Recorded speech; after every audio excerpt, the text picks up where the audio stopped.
যে ওই আঙ্কেল আমাকে জড়াই আছে, ওই আঙ্কেল আমাকে কিস করতেছে। তো আমি যদি এগুলো বন্ধ না করে আমি এর বিরুদ্ধে ব্যবস্থা অবশ্যই নিব। এক আঙ্কেল পিছন থেকে আইসা হাত দিয়ে কেক নিতে চাচ্ছিল, যদিও বা তার হাতের সাথে আমার শরীর একটুও লাগেনি। আর এই দিক দিয়ে একটা আপুর হাত ছিল, একটা আঙ্কেলেরও হাত ছিল, আর আমার ছেলে ছিল এখানে পাশে দাঁড় করানো। তো ওইটাকে এআই দিয়ে এই হাতগুলো এই মানুষগুলোকে কেটে দিয়ে ওই আঙ্কেলরে এমনভাবে ভিডিওটা বানানো হয়েছে যে ওই আঙ্কেল আমাকে জড়াই আছে বা ওই আঙ্কেল আমাকে কিস করতেছে, এরকম একটা বাজে ভিডিও মানে ছাড়া হয়েছে একগুলো পেজ থেকে।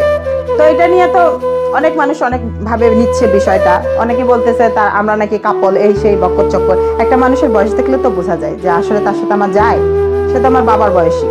হ্যাঁ, আমার বাবাকে আমি দেখাইছি না, আমার বাবারও তো ইয়ে আছে, তো তার বয়স আমার বাবার বয়স তো সেম। তো আমি জানি না তার উদ্দেশ্যটা কি ছিল, হয়তো বা কোনো খারাপ উদ্দেশ্যেই সে আসছিল। কিন্তু আমি যখনই আমি তার হাতটা দেখছি আমি কিন্তু সঙ্গে সঙ্গে বলছি আপনি সরে দাঁড়ান, গায়ের উপরে কেন। এটা কিন্তু অরিজিনাল ভিডিও আছে, এখনো আছে অরিজিনালটা, তোর কোনো খবরই নাই। এআইটা নিয়ে এসে ওটাই অরিজিনাল হয়ে গেছে। আমি রাগ করি নাই, তবে আমার কষ্ট লাগে যারা এইসব ভিডিও করেন, তাদের ঘরেও মা বোন আছে, আপনাদেরও তো মানে পরিবারে মেয়ে মানুষ আছে, মেয়ে মানুষ ছাড়া তো আর আপনারা দুনিয়াতে আসেননি।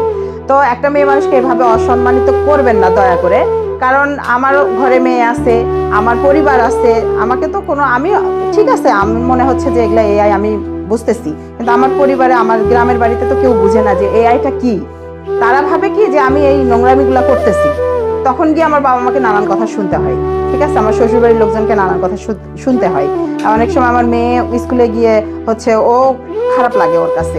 তো এই বিষয়গুলো বলবো এই যে এগুলো বাদ দেন, এগুলো কইরেন না দয়া করে। তো আমি যদি এগুলো বন্ধ না করে আমি এর বিরুদ্ধে ব্যবস্থা অবশ্যই নিব।